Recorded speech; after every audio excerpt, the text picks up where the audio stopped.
So hello my dear friends, Saurabh Tiwari this side. दोस्तों, आज हम बात करने वाले हैं 10 ऐसे बेस्ट म्यूचुअल फंड के बारे में जिन पे 10 साल के लिए आप इन्वेस्टिंग कर सकते हैं, 20 साल के लिए, 30 साल के लिए इन्वेस्टिंग कर सकते हैं। और जितने भी फंड के हम बात करेंगे वो सभी अलग अलग सेक्टर से आने वाले हैं। मतलब हर प्रकार के सेक्टर में आपका एलोकेशन रहने वाला है। ओवरऑल हम पूरी तरह से पोर्टफोलियो बेस्ड म्यूचुअल फंड के बारे में बात करने वाले हैं। ये वीडियो बहुत खास होने वाला है, इसीलिए इसको एंड तक जरूर देख लेना, क्योंकि जितने भी फंड मैं बता रहा हूँ जनरली मैं उनमें खुद इन्वेस्टिंग करता हूँ, इसलिए मैं आपको बता रहा हूँ। हाँ, ये ज़रूर है कि इतने पूरे फंड के बारे में डिटेल एनालिसिस करके बताना आसान नहीं है। वीडियो बहुत ज़्यादा बड़ा हो जाता है, फिर उसको एडिट करना, फिर उसको अपलोड करना, उसमें काफ़ी ज़्यादा समय लग जाता है। और इस समय पे कोई नए वीडियो नहीं आ पा रहे हैं, क्योंकि अभी टीम वर्क जो है वो सही ढंग से नहीं हो पा रहा है। और दूसरी बात, जो सेटअप है हमारा वीडियो रिकॉर्ड करने का वो सही ढंग से नहीं हो पा रहा है। इसीलिए मैं आपको जल्दी जल्दी थोड़ा बताऊंगा, ताकि अभी जब मार्केट क्रैश पे चल रहा है तो यहाँ पे आप सही ढंग से अपने म्यूचुअल फंड में इन्वेस्टिंग कर सकते हैं।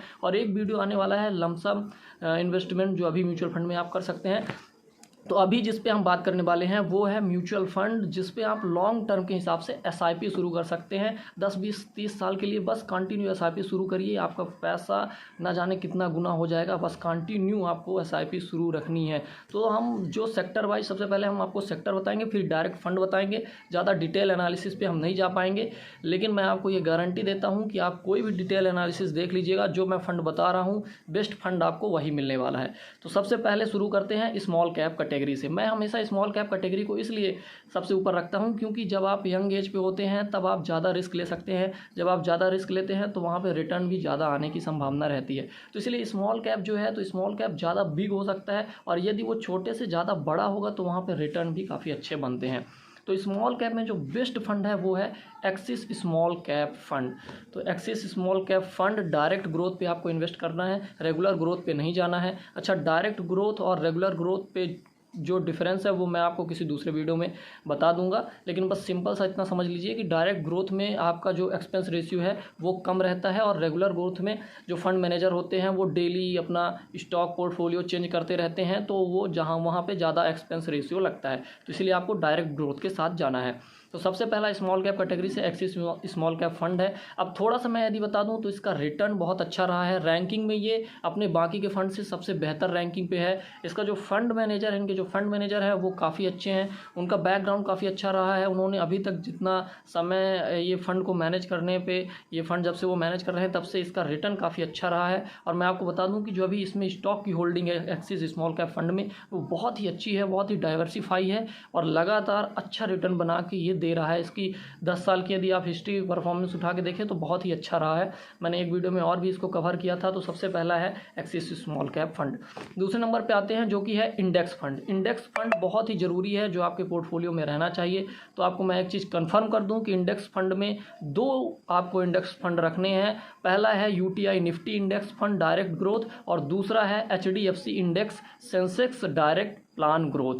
मतलब एक निफ्टी पे है यूटीआई का, और एक दूसरा है HDFC index Sensex direct plan growth. तो ये आप इसको सर्च करेंगे सही ढंग से तो आपको मिल जाएगा। उसके बाद आपको निफ्टी नेक्स्ट 50 पे जाना है, तो वहाँ पे आपको UTI Nifty next 50 fund direct growth के साथ जाना है। तो 4 फंड हमने बता दिए। हम 5वें फंड पे आते हैं जो ELSS कैटेगरी से है, जो आपका काफ़ी कुछ टैक्स सेव करता है। और ELSS फंड का यदि आप फुल फॉर्म जानना चाहते हैं तो इक्विटी लिंक्ड सेविंग की स्कीम है ये। तो मतलब इसमें आपको एफडी से बेहतर रिटर्न बना के आपको देते हैं, और कोई दिक्कत नहीं होती। ये बॉन्ड में इन्वेस्ट करते हैं, थोड़ा सा कैश में भी इन्वेस्ट करते हैं, इसलिए रिटर्न थोड़ा कम होता है। तो इसका नाम है Mirae asset tax saver fund direct growth. मैं जितने भी फंड आपको बता रहा हूँ मैं ऑलरेडी एनालिसिस करके इन चीज़ों को सामने रखा हूँ। पूरा एनालिसिस आपके साथ रखूँगा तो बहुत ज़्यादा टाइम लग जाएगा। किसी लाइव वीडियो में हम उसे कंसीडर कर लेंगे, क्योंकि डायरेक्ट वीडियो बनाओ 1 घंटे का, फिर उसे अपलोड करो, एडिट करो, 1 से 2-3 सॉफ्टवेयर में हम काम करते हैं तो बहुत ज़्यादा समय लग जाता है। इसीलिए मैं डायरेक्ट आपको बता रहा हूँ। 5वां जो अपना फंड है वो है Mirae asset tax saver fund direct growth. अब फिर उसके बाद हम फ्लेक्सी कैप कैटेगरी में आते हैं, और फ्लेक्सी कैप में जो बेस्ट फंड है, आप चाहे तो इसमें कितना भी पैसा एडिशन कर सकते हो, वो है Parag Parikh flexi cap fund direct growth. तो बहुत ही बेस्ट फंड है। जब से ये फंड आया है इसने बहुत अच्छे रिटर्न बना के दिए हैं। इसके फंड मैनेजर काफ़ी अच्छे हैं। इनका जो होल्डिंग है, स्टॉक होल्डिंग है, उसको आप चेक कर सकते हो, वो काफ़ी अच्छा है। So Parag Parikh flexi cap fund direct growth के बाद हम लार्ज कैप फंड में आते हैं। और लार्ज कैप फंड में हमने पहले भी बताया था कि Canara Robeco blue chip equity fund बहुत अच्छा फंड है।